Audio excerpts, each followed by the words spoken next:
Hello friends, அனைவருக்கும் வணக்கம். Welcome to my channel ஆச்சி மலர்கொடி. எல்லோரும் எப்படி இருக்கீங்க? நல்லா இருக்கீங்களா? என் சேனலை ஃபஸ்ட்டு பார்க்குறவங்க சப்ஸ்கிரைப் பண்ணிவிட்டு பாருங்கள். அப்படியே பக்கத்தில் உள்ள பெல் ஐக்கானையும் கிளிக் பண்ணிவிட்டு பாருங்கள்.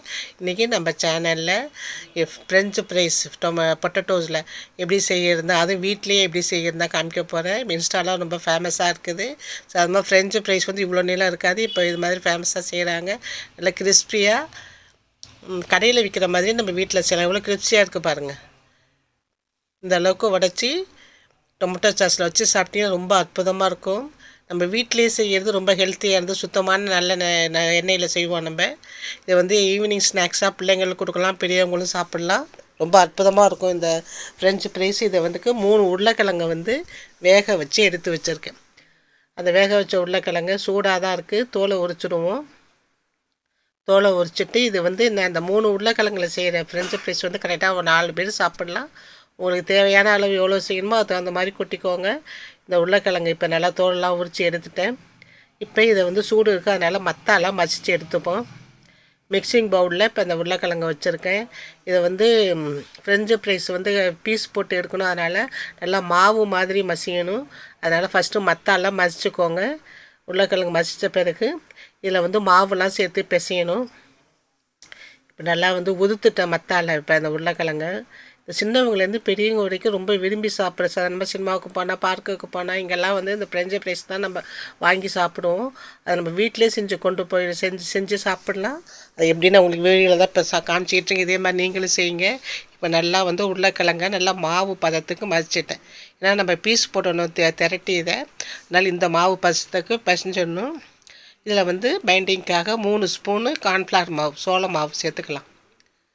இந்த 3 ஒரு உருளைக்கிழங்கு 1 ஸ்பூன் கணக்கு வச்சுக்கோங்க. ரொம்பவும் அதிகமாக போனால் வந்து நல்லா இருக்காது. கரெக்டான அளவு வந்து ஒரு உருளைக்கிழங்கு 1 ஸ்பூனு. இப்போ சில்லி ஃப்ளேக்ஸ் போட்டுக்கிறேன் காரத்துக்கு. இல்லைன்னா மிளகாத்தூள் போட்டுக்கோங்க, காரம் இருக்கணும், அதுக்கு தான். இப்போ ஆப்ப சோடா, உப்பு, சின்ன சிட்டிக்கு உப்பு போட்டுக்கோங்க. உப்பு போட்டுக்கிட்டு இதை நல்லா மசிச்சுக்கணும். கையாலேயே மசிச்சிட்டேன் பாருங்கள். இந்த அளவுக்கு மசிக்கணும். தண்ணி தெளிக்க வேண்டாம் எக்காரணம் கொண்டும். இது வந்து உருளைக்கிழங்குல உள்ள ஈரப்பதமே போதும், தண்ணி தெளிச்சிடாதீங்க. கார்ன்ஃப்ளவரும் இது உருளைக்கிழங்கும் நல்லா பிசைஞ்சு இந்த பதத்துக்கு வச்சுருக்கேன். இப்போ இதை நம்ம உருட்டி பீஸ் போடணும். இப்போ வந்து உருட்டுறதுக்கு ஒரு ஜிப்லாக் கவரில் வச்சு உருட்டுவோம். சாதாரணமாக அதை பலகையில் உருட்டினா ஒட்டிக்கும் உருளைக்கிழங்கு மாவு. அதனால் ஒட்டாமல் வர்றதுக்காக இப்போ நான் அது வந்து எப்படி ஜிப்லாக் கவரில் போட்டு உருட்டி எடுக்கிறேன்னு காமிக்கிறேன் பாருங்கள். ஜிப்லாக் கவர் நல்லா சுத்தமான கவர் எடுத்துக்கோங்க. அதுக்குள்ளே நம்ம பிசைஞ்ச உருளைக்கிழங்கு மாவை அதுக்குள்ளே போட்டுடலாம். ரொம்ப ஈஸி தான். உருளைக்கிழங்கு வேக வச்சுருந்தா பீஸ் போட்டு எண்ணெயில் பொரிச்சு எடுக்க வேண்டியது தான். இந்த காலத்து பிள்ளைங்க எல்லோரும் விரும்பி சாப்பிட்றது இது. அதனால் நம்ம வீட்டிலே செஞ்சு கொடுத்தா ரொம்ப சந்தோஷப்பட்டு சாப்பிடுவாங்க. நான் வந்து ஜிப்லாக் கவரில் போட்டுட்டு இது வந்து நீளமாக நம்ம வந்து பீஸ் போடணும், துண்டு போடணும். அதுக்காக வந்து கட்டமாக வெட்டி துண்டை வந்து அந்த மாவை உருட்டி வச்சுக்கலாம். எப்படி உருட்டுற மாதிரி இதே மாதிரி இந்த பக்கம் இந்த இதில் உருட்டுங்க. உருட்டுனீங்கன்னா கரெக்டாக சதுரமாக வரும். இப்போ வந்து ஒரு ஈவனாக உருட்டுங்க. ஒரு பக்கம் மொத்தமாக, ஒரு பக்கம் மெல்லிசாக இல்லாமல் சரியான அளவில் உருட்டுங்க. அப்போ தான் வந்து துண்டு கரெக்டாக வரும், உங்களுக்கு பொரிச்சு எடுக்கவும் ஈஸியாக இருக்கும். இவ்வளோ அழகாக உருட்டி இருக்க பாருங்கள்.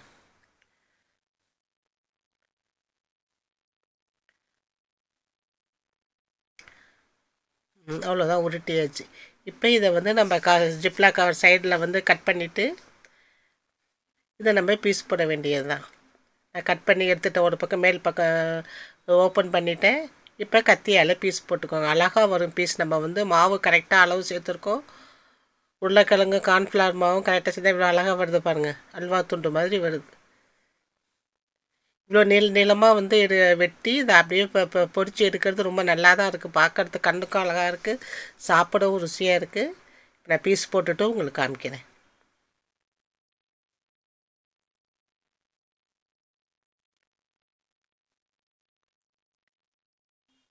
இந்த பிள்ளைங்களுக்கு லஞ்சு பாக்ஸுகளில் வந்து நீங்கள் இப்போ வந்து தக்காளி சாதம் இது மாதிரி சாதங்களுக்கெல்லாம் சைடிஷாகவும் கொடுக்கலாம். இப்போ ரொம்ப நல்லாயிருக்கும் இது சாப்பிட்றதுக்கு. யாரும் கெஸ்ட்டு வந்தாலும் செஞ்சு கொடுங்க, ஆச்சரியப்படுவாங்க. கடையில் வாங்கினீங்களான்னு கேட்பாங்க. கடையில் வாங்கினா இந்த விலை கூட தான். அது ஃப்ரெஞ்சு ஃப்ரைஸ்லாம் நம்ம வீட்டிலே செஞ்சலாம். 3 உருளைக்கிழங்கு இருந்தால் போதும். எண்ணெய் குடிக்காது இது ஜாஸ்தி, அப்படியே இருக்கும் போட்ட எண்ணெய். நல்ல நீள நீளமாக வெட்டினேன். இந்த நீள நீளமாக வெட்டினது வந்து உடையாமல் எடுத்து அழகாக எண்ணெயில் போட்டு பொரிச்சு எடுக்க வேண்டியது தான். பார்க்கவே கண்ணுக்கும் ரொம்ப அழகாக இருக்கும் இந்த ஃப்ரெஞ்சு ஃப்ரைஸ். இந்த உருளைக்கிழங்குல செய்கிறது இவ்வளோ அழகாக துண்டு போட வருது பாருங்கள். கரெக்டாக ஈவனாக வந்து அந்த மாவை திரட்டி இருக்கணும், அந்த உருளைக்கிழங்கு மாவை. 3 உருளைக்கிழங்குக்கு இவ்வளோ ஃப்ரெஞ்சு ஃப்ரைஸ் வருது. இப்போ நான் தனித்தனியாக எடுத்துகிட்டு எண்ணெயில் போட்டு எடுக்கிறேன். எண்ணெய் வந்து ஃபஸ்ட்டு நல்லா காய வச்சுட்டு இந்த உருளைக்கிழங்கு சிப்ஸ் இந்த எண்ணெயில் சேர்த்த உடனே மீடியம் ஃப்ளேமில் வச்சுக்கோங்க. என்னென்னா டக்குன்னு காந்தி போயிடும். மீடியம் ஃப்ளேமில் இருந்துச்சுன்னா வந்து மெதுவாக உள்ளேயும் வேகும். அப்போ தான் உள்ளே வந்து மேலே வந்து கிறிஸ்பியாக கிடைக்கும். அடுப்பை வந்து மீடியம்லேயே வச்சுக்கோங்க. எண்ணெய் காஞ்ச பிறகு அடுப்பை வந்து மீடியத்தில் வச்சுருங்க. இப்போ நல்லா எண்ணெய் ஊற்றிருக்கேன் அடுப்பில். எண்ணெய் நல்லா காஞ்சிட்டு, நல்லா காஞ்ச பிறகு ஒவ்வொன்றா மெதுவாக போட்டு எடுங்க. நல்லா காஞ்ச எண்ணெயில் இந்த உருளைக்கிழங்கு இது சிப்ஸை போட்டுட்டு அடுப்பை இப்போ வந்து மீடியம் ஃப்ளேமில் வச்சுட்டேன். இவ்வளோ அழகாக பொரியுது பாருங்கள். ஏன்னா இது வந்து செவந்து கருகி போகாமல் நீங்கள் எடுக்கணும். அப்போ தான் நல்லாயிருக்கும் டேஸ்ட்டு உங்களுக்கு. நல்லா கருகாமல் பார்த்துக்கோங்க. மெதுவாக போடுங்க, எண்ணெய் தெளிக்காமல். எண்ணெய் கூட ஜாஸ்தி தேவைப்படாது, அது முழுகிற அளவுக்கு எண்ணெய் இருந்தால் போதும்.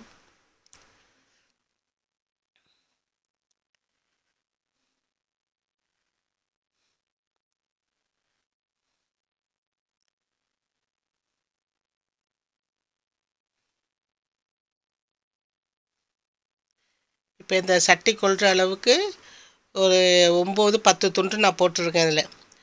இப்போ வந்து நான் எண்ணெய் போட்டு முடிக்கிறதுக்குள்ளேயே எல்லாம் பொறுமையாக எல்லாம் செவந்து வேகுது பாருங்கள். வெந்த பிறகு அதுக்கப்புறம் நீங்கள் உடையாமல் மெதுவாக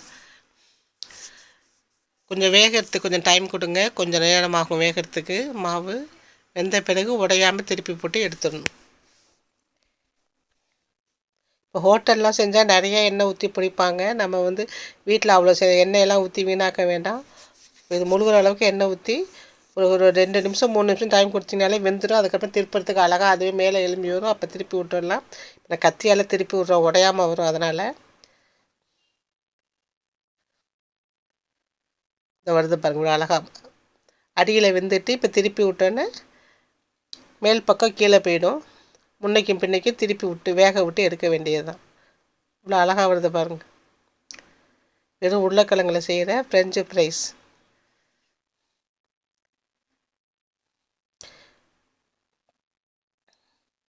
இது நம்ம கடையெல்லாம் வாங்காமல் வீட்டிலே செய்யணும். ஹோம்மேடு ஃப்ரெஞ்சு ஃப்ரைஸ் இது.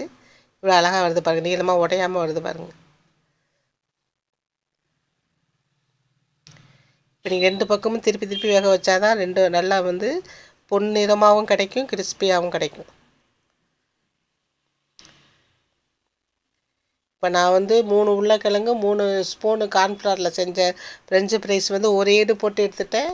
இது வெந்து எடுத்த பிறகு இன்னொரு ஈடும் போடுற அளவுக்கு என்கிட்ட வந்து மாவு இருக்குது கரெக்டாக. இப்போ மீடியம் ஃப்ளேமில் இருக்கிறதால பொறுமையாக வேகுது. ஒரு 5 நிமிஷம் இருந்தால் போதும், வெந்துடும் ஃபுல்லாக உங்களுக்கு.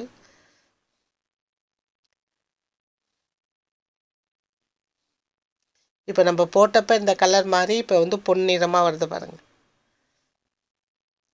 இது நம்ம வந்து காரத்துக்கு மிளகா பொடி சேர்த்துருக்கோம், கார்ன்ஃப்ளாக்ஸ் சேர்த்துருக்கோம். கார்ன்ஃப்ளாக்ஸுங்கிற சில்லி ஃப்ளாக்ஸ் சேர்த்துருக்கோம்.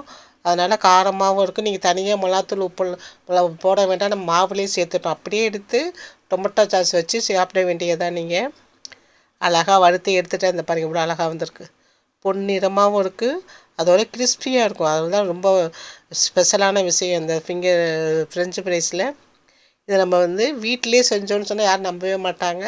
நம்ம வீட்லேயே அழகாக வந்து 5 ஸ்டார் ஹோட்டல்லையும் பெரிய பெரிய கடைகள்லேயும் கிடைக்கக்கூடிய ஃப்ரெஞ்சு ஃப்ரைஸு கிறிஸ்பியாக. இங்கே பாருங்கள் எப்படி சத்தம் கேட்குது.